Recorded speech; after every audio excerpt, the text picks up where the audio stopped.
Segunda Reis, capítulo 4, versículo 3. Eu vou ser bem objetivo e breve, ao horário, né? Meio puxado aqui, mas eu creio que em 10 ou 20 minutos eu vou dar uma palavra abençoada para você. Amém? Eu também não consigo montar a mensagem porque eu também não sei ler. Então, segura o que vier de Deus aí, porque só fala o que ele manda. Amém? Então disse ele, vai e pede emprestada vasilhas a todos os teus vizinhos, vasilhas vazias e não pouca. Só até aí, mas deixa a Bíblia aberta. Amém? Pode se assentar em nome de Jesus. Glória a Deus. Quando Deus ele me mostrava essa palavra, Deus está falando de botija, está falando de azeite, está falando de servidão, está falando de sinceridade e está falando de um homem de Deus que estava passando naquele lugar. Mas está falando também de uma pessoa que estava passando por uma situação que achava que não tinha mais jeito. Está falando de uma pessoa, de uma mulher que ficou sem o marido, com muita dívida, e as pessoas, eu creio, quando olhavam para ela, diziam assim, não é mais ninguém, não vai conseguir, está sozinha, não é mulher de Deus, não é homem de Deus, não é ninguém na presença de Deus. Mas quando Deus ele levantou Eliseu naquele lugar, ele sabia que há necessidade de ele ter um encontro com aquela mulher. Quando Eliseu ele tem um encontro com essa mulher, a Bíblia vai dizer que ela vem relatando que o esposo dela tinha morrido e que estava com muita dívida e os seus filhos estavam prestes a ser escravos. Quando Deus ele vem relatar dessa forma, é que o Satanás vai querer colocar na minha mente e na tua que você é escravo dele, que você não vale mais nada, que você não tem mais jeito, que as dívidas espirituais vai te cobrar, que os seus filhos vai ser escravo, que ninguém vai acreditar em você, que você não vai ficar mais de pé, que tu não vai andar, que a tua casa não tem jeito, que você não tem jeito. Mas eu vim aqui como profeta Eliseu para dizer para você uma coisa nessa noite: não há diabo que vá levantar a luta, não há muralha que levante a luta contra a tua vida, para quando você tiver o azeite, que significa autoridade, separação como separou Davi, para que essa muralha não caia perante você. Glória a Jesus. Aí Eliseu ele diz assim, olha, vai lá e pega vasilhas a teus vizinhos. Ele podia muito bem dizer assim, pede só em um lugar só, aonde que você tem que ter um foco. Mas o foco de Eliseu era mostrar para aquela mulher que ninguém, não bastava as pessoas afrontá-la, porque eu creio que ela estava com dívida e muita gente estava ali o afrontando. Muita gente estava dizendo que ela ia ficar sem os filhos, que ela ia perder a casa, que já não tinha mais nem o nome para selar. Assim como na minha vida e na tua, o Satanás está querendo colocar em nossa mente que você não vai conseguir, que você vai ficar prostrado, que você vai ficar caído no chão. Mas eu prego sobre um Deus que me tirou lá do pó, me colocou de pé, e o diabo vai ter que contemplar quem é Deus na minha vida e na tua. Eliseu diz assim, olha, vai lá e pede muitas e não pouca. Sabe por quê? Porque a bênção de Deus na minha vida e na tua é muita, é pouca não. Ele vai dizer assim, agora tu vai entrar para a porta do teu quarto e vai derramar, deitar sobre o azeite, sobre as vasilhas. Mas só que um pouquinho antes, ele vem dizer para ela assim, o que você tem em sua casa. Ela diz assim, eu não tenho nada. Eu creio que muita gente olha para mim, para você, diz assim, olha, isso aí já não tem mais nada na vida. Isso aí já não tem mais jeito. Isso aí não tem nem unção, não tem nem palavra. Isso aí está endemoniado, está endemoniada. Isso aí não fala nada de Deus. Mas deixa eu dizer uma coisa para você. Enquanto você tiver azeite, você tem esperança na presença de Deus. Enquanto você tiver a botija de azeite, Ele vai multiplicar a tua fé nessa terra. Enquanto você tem a botija de azeite, Deus vai fazer multiplicar na tua casa. Agora deixa eu dizer uma coisa. Eu creio que muita gente, quando olhava para ela, está pedindo vasilha, porque não tem jeito não, filha. Tu só tem só uma botija de azeite, e a botija de azeite era muito pouca, mas a fé daquela mulher era muita. O pouco na tua mão não é nada, mas da mão de Deus então na jeito, mas na mão de Deus ele vai dar jeito e vai multiplicar na tua casa. E quem te afrontou antes vai ter que contemplar o Deus que multiplica na tua vida. Aí Eliseu diz assim: agora fecha a porta do quarto. Por quê? É porque a porta do quarto, do teu coração, só quem sabe dela, só quem entra é o Espírito Santo. Aleluia. Quando se fala da porta do quarto, muita gente acha que é uma porta de madeira. Muita gente acha que vai falar como falou com Ana. Olha, ali já não ora não, a boca nem abre, a voz não sai mais nada. Mas a porta do coração de Ana, o Espírito Santo visitava todos os dias. A porta do coração de Ana, o Espírito Santo estava visitando a todo momento. Aí essa mulher, quando ela fecha a porta do quarto, quer dizer que significa intimidade. E quando é intimidade, é particularidade, é separação, é comunhão com Deus. E ninguém vai entrar na comunhão que tu entra, porque o que Deus tem para a tua vida é separado, não é para a vida de outro. O que Deus tem para a tua casa é para você que tem que fazer e Ele capacitar você para fazer. Mas deixa eu falar uma coisa. Lá em Daniel, eu estava meditando um instante aqui quando eu abri a Bíblia. Lá em Daniel, estava dizendo que muita gente observava Daniel. Olha para você ver uma coisa. Muitas pessoas querem ser quem é você, mas não quer pagar o preço que Daniel pagou. Aí está lá em Daniel, capítulo 6, versículo 10. Ele começa a ver que estava dada a escritura daquele rei. O homem pode escrever que você vai cair. O homem pode escrever que você não vai conseguir. O homem pode escrever que você não tem jeito. O homem pode escrever que você não é ninguém. Mas a última palavra, a última escritura, ela vem do Pai Celestial. E quando ele diz assim: olha, Jeremias, te chamei do ventre da tua mãe, Satanás não tem poder de te derrubar, nenhuma dívida tem poder de te derrubar, nenhuma afronta tem poder de te calar, nenhuma mordaça que tenta colocar em tua boca tem poder de deixar você de boca fechada, porque Deus ele vai arrancar a mordaça, vai colocar boas palavras e vai derramar um som de novo na tua vida, e a tua unção vai ser multiplicada. Se antes tu não falava, agora vão pedir para tu se calar. Se antes tu não louvava, agora está multiplicado o louvor. Se antes tu não pregava, Deus vai começar a multiplicar as portas, porque quando Ele levanta, Ele prepara. E quem não gostar, reclama com Deus, porque quem Ele levanta, é Ele que sustenta. Aí essa mulher está sozinha, essa mulher só tem 2 filhos. Imagina que a Bíblia diz: ainda que a mãe esqueça de amamentar o seu filho, Deus jamais esquece dos seus. O que Deus está falando nessa noite, ainda que a mãe aceitasse os filhos ser levados, jamais Ele permitirá o Satanás tirar algo da tua vida. Jamais Ele vai permitir o diabo tirar aquilo que Ele te deu. Porque quando Deus chama Abraão por particular, Ele diz assim: olha, Abraão, sobe lá no monte e me devolve aquilo que eu te dei. Espera aí, deixa eu falar uma coisa. Lá no livro de Gênesis capítulo 22, vai dizer uma coisa assim, que Abraão subiu o monte, mas ele subiu com a oferenda, subiu com a oferta, que era Isaac. Agora deixa eu falar uma coisa, quando ele chega lá em cima, Deus não queria, não era Isaac, queria a obediência de Abraão, porque o que Deus deu é teu e o diabo não tira. O teu ministério, quem deu foi Deus, e Satanás não vai derrubar. Deixa eu falar uma coisa para você, tenta derrubar toda hora. Satanás tenta me dar uma rasteira a todo momento. O diabo tenta me calar minha boca a todo momento. Satanás ele tenta dizer para mim assim, dizer assim: olha, tu é um lixo, tu não vale nada, tu não vai pregar, tu não vai andar.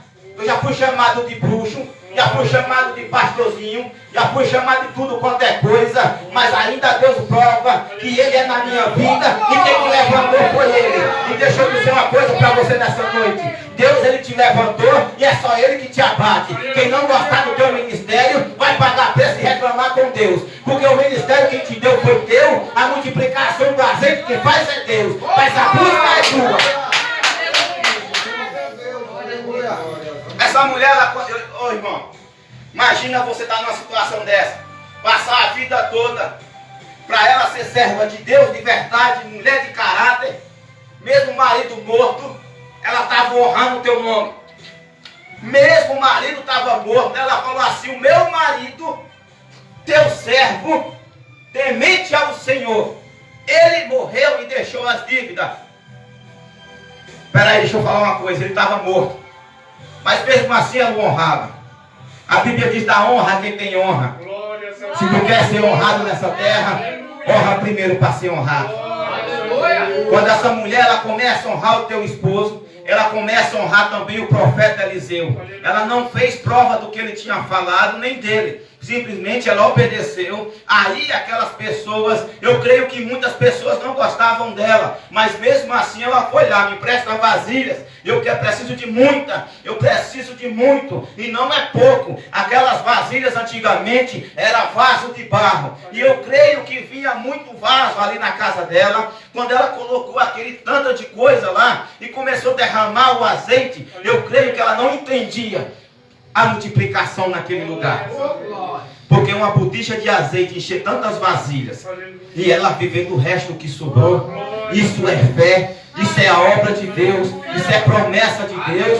Isso foi o profeta que foi na casa dela, isso foi uma missão aberta, e foi uma coisa para ela entender: o teto dela só cai, ele pode até balançar, o diabo pode até balançar o teto da tua casa, pode até balançar a tua fé, mas Deus só vai permitir cair quando ele deixar de ser Deus. E a última coroa, a única coroa que fica de pé e não cai do trono, é a coroa de Jesus de Nazaré.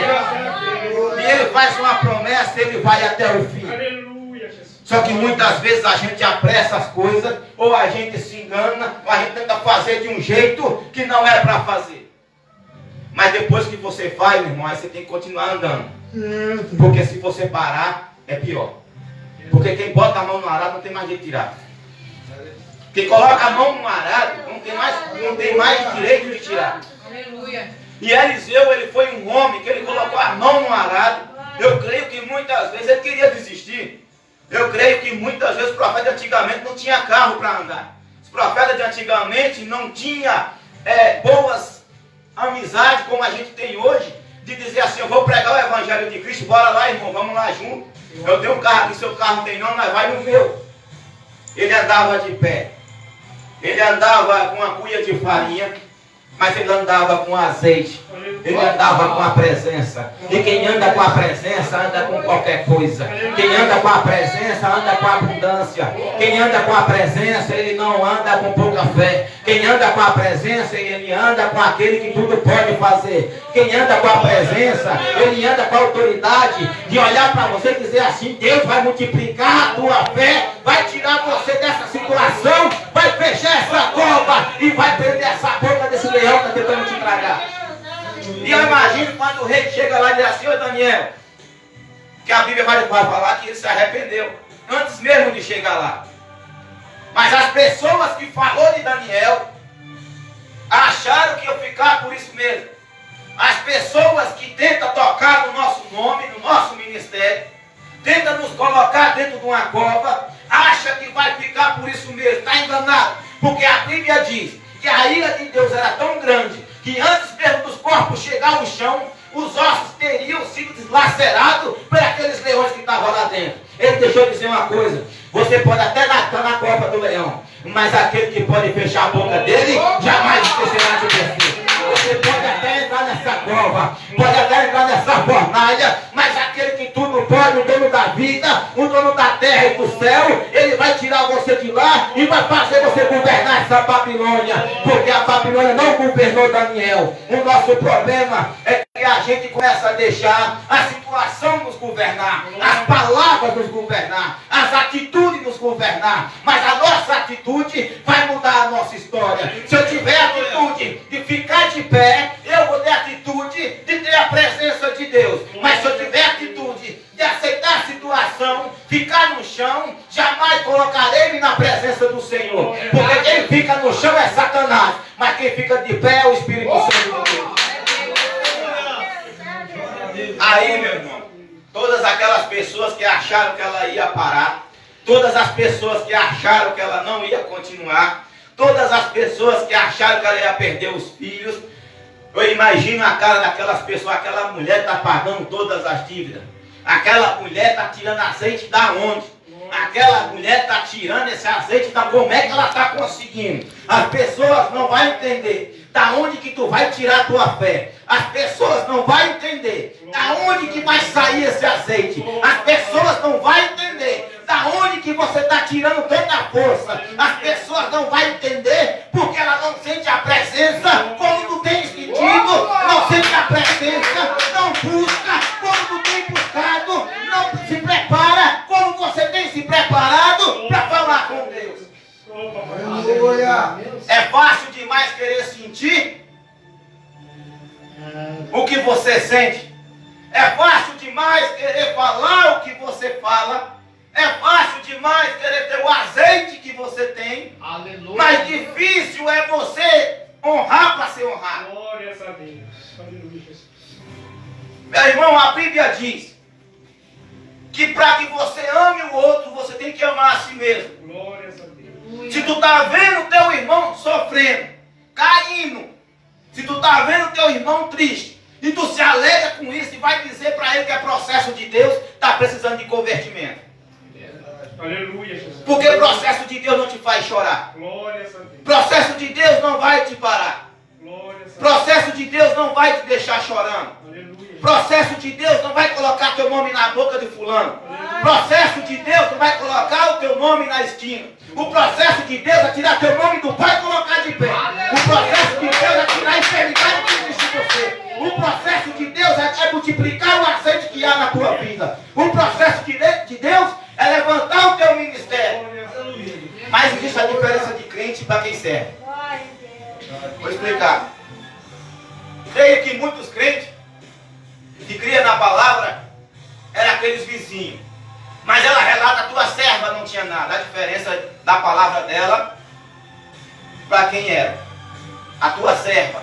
Ela estava se declarando que ela era serva. Aleluia. Amém? Quem está entendendo? O crente vai andar com o teu nome na esquina. O crente vai querer ver você no chão. O crente vai querer ver o seu ministério no chão. O crente vai dizer para você que você não consegue. Mas quem serve a Deus coloca teu nome no joelho. Quem serve a Deus coloca teu nome em um propósito. Quem serve a Deus vai orar pelo teu ministério. Quem serve a Deus vai orar para que Deus dê força a você. Quem serve a Deus vai orar para que Deus multiplique esse azeite. Quem serve a Deus vai andar contigo na presença. Quem serve a Deus não vai querer ver você chorando. Quem serve a Deus vai orar para Deus te dar força. Quem serve a Deus vai dizer assim: Deus levanta, não deixa cair. Porque se eu sirvo o Senhor, Ele vai servir e ela vai servir também. Mas o problema é que Deus é exclusivo só meu. O problema é que Deus tem que ser só meu. Deus não é exclusivo de ninguém. Sabe o que Deus está falando nessa noite? Senta na cadeira, Moisés, que eu ainda quero usar Josué. Senta na cadeira, Moisés. Agora acabou o teu tempo, que eu vou levantar quem eu quero. Eu vou levantar quem está na cadeira e vou colocar de pé. Porque Deus está falando com Moisés a todo momento. Hein, Moisés? Só obedece. Quando Moisés começa a chegar no deserto, ele começa a bater na pedra. Está batendo no Espírito, está batendo na palavra. Então temos que vigiar muito em uma coisa. Não podemos bater na alma, não podemos bater na palavra, não podemos bater no Espírito. Quando Deus falou assim, toca lá na rocha, ele começa a bater na rocha. Quando você toca no Espírito de qualquer maneira, quando você toca em alguém de qualquer jeito, quando você toca na alma de qualquer maneira, se prepare porque o preço vai ser pago. Meu irmão, quem conhece a fé, como essa mulher conhecia, imagina se Eliseu chega para ela e diz assim: isso é processo de Deus na tua vida. Tu tem que orar mais. Tu tem que converter. Isso é processo de Deus na tua vida, mulher. Sabe que tu perdeu teu marido? Isso é processo de Deus na tua vida. Ela ia servir ao Senhor? Ela ia dizer à tua serva: não quero esse Deus não, tá fazendo sofrer, você é doido? Vou querer servir um Deus que arranca marido, que deixou com dívida para não chorar? Ei, irmão, o processo de Deus naquela vida daquela mulher era multiplicar o que ela tinha, não era tirar nada. O processo de Deus na tua vida é multiplicar o que você tem, é te dar em dobro o que você tem, não é te tirar nada. Sabe por quê? Porque dentro da Bíblia diz que o Satanás chega lá até Deus e fala sobre Jó. Aí Deus fala assim: vai lá e toca. Deus não tocou em nada. Toca em tudo quanto ele tem, menos na vida. Glória a Deus. Toca em tudo. Satanás estava fazendo o processo dele. Satanás estava agindo no processo dele. Mas o processo de Deus era restituir a vida daquele homem. O processo de Deus era mudar a história daquele homem. O processo de Jesus, naquela mulher do fluxo de sangue, era estancar a hemorragia e mostrar para ela que ainda há esperança na força de vontade dela, na atitude dela. Em Marcos 5:28 diz que ela falava consigo mesmo: se eu apenas o tocar nas vestes, eu ficarei curado. Estava sangrando há 12 anos. Estou sofrendo há 12 anos. Eu já não tenho mais força para andar. A Bíblia diz que ela sai se arrastando no meio da multidão, sendo pisada, sendo cuspida, com certeza, que cuspiram na cara de Jesus, imagina nela. Sendo chutada, eu imagino, porque está se arrastando no chão. Até tocar nas vestes do Cordeiro. A tua atitude vai mudar toda a situação da tua vida a partir de hoje. A tua atitude vai mudar a tua história. A tua atitude vai fazer a diferença em teu ministério. A tua atitude vai fazer a diferença na tua unção. A tua atitude, a humildade que você diz que tem, coloque ela em prática hoje. Coloque ela em prática hoje. Deixa Deus ele transformar aquela situação. Deixa Deus transformar o teu coração. Deixa Deus transformar as tuas atitudes. Porque eu estou fazendo isso também. Todos os dias, todos os momentos. Porque, irmão, sem atitude, a gente não é nada. Crente sem atitude é crente sem presença de Deus. Crente sem atitude é crente sem esperança. Crente sem atitude é o crente sem caráter. Porque quando a gente não tem atitude de cuidar quem está próximo da gente, não tem caráter para nada. O teu caráter é o teu amor que tu tem dentro de você. Como é que tu vai amar o teu próximo, nem você mesmo você ama? Ah não, eu amo o meu próximo, mas ele está no chão, eu vou passar lá. Ó. Eu amo meu próximo, eu me amo. Não. Eu já fui muito ferido dentro de igreja. Já fui muito ferido, é 10h30, né? Estou chegando lá. Já fui muito ferido, por isso que hoje a gente tem que vigiar como manusear isso aqui, ó. Será só porque eu visto um terno? Só porque eu digo que oro, mostro para as pessoas que oram? Será que eu sirvo a Deus de verdade? Será que eu cuido da alma do meu irmão? Ou será que eu estou toda hora tirando o cisco do olho dele, esquecendo de tirar o meu? Será que toda hora eu não estou fazendo isso? Será que eu não estou falando da vida do meu irmão? Será que eu não estou falando da vida da minha esposa, a minha esposa falando da minha vida? Será que eu não estou falando da vida do meu pastor, do levita, do pregador, de quem orou? Será que eu não estou falando? E de que forma que eu estou servindo a Deus? Será que esse azeite é de Deus mesmo? Aleluia. Porque o azeite que vem da mão do homem é uma coisa que derrama e seca, mas o azeite que vem de Deus no mundo espiritual, ele jamais vai secar. A Bíblia vai dizer em Mateus 25, tinha 10 virgens, 5 prudentes e 5 loucas. As 5 prudentes foram prudentes para ter um encontro com o noivo. Quando uma pessoa vai noivar, vai casar, existe uma preparação. Existe uma prudência em tudo. Então se prepara e tudo tem que ser certo. Tem que assinar o papel, tem que colocar aliança, porque senão não é válido. E de que forma nós estamos encontrados com o Senhor? Será que a gente vai encontrar o Senhor da forma certa? Será que a gente está cuidando da alma como a gente cuida de nós mesmos? Aleluia! Será que a gente se arrepende de tudo aquilo que a gente fez com a pessoa? Irmão, levante a fé do outro, não tente derrubar a fé dele. Mesmo que a pessoa esteja de cabeça baixa, fala para ela assim: olha, Jesus te ama e Ele é na tua vida. Vai lá que Deus vai te dar força para tu fazer. Aleluia. Vai lá, você vai conseguir a porta de emprego, você vai conseguir se curar, você vai conseguir louvar, você vai conseguir pregar, você vai conseguir ficar de pé, você vai conseguir andar, você vai conseguir, esse azeite aí vai conseguir deixar você de pé. Mas a gente não fala isso. Sabe o bom samaritano? Palavra bonita. Mas será que somos esse samaritano? Quem que é esse samaritano na terra hoje? O que eu mais vejo, e o que eu mais vejo acontecendo, e convivo, é com pessoas tentando derrubar a fé de outros. É com pessoas que vê a pessoa assim, diz assim, não, agora não vai conseguir não. Tu não é ninguém mais não. Tu não é mais nada não. Será mesmo? Irmão, deixa eu falar uma coisa para você.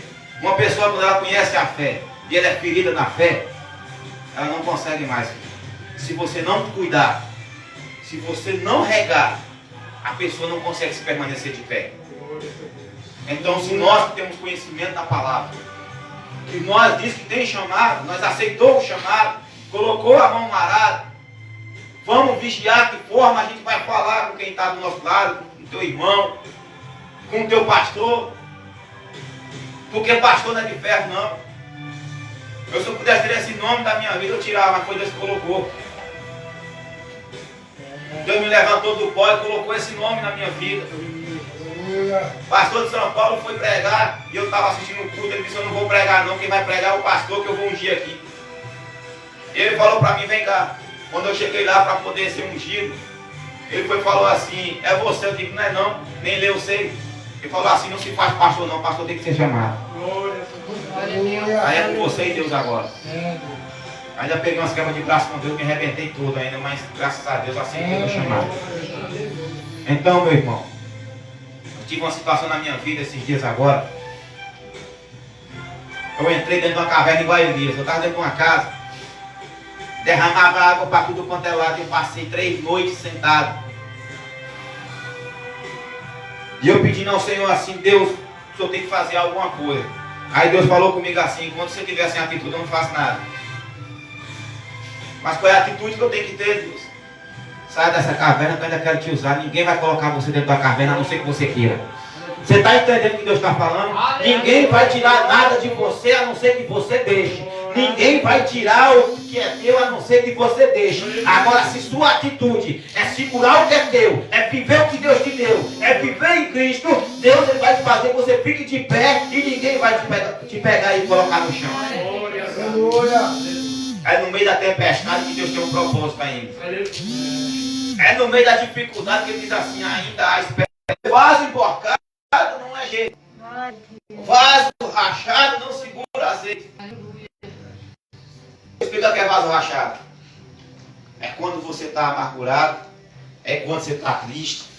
É quando você está dizendo assim, meu Deus, não vou conseguir.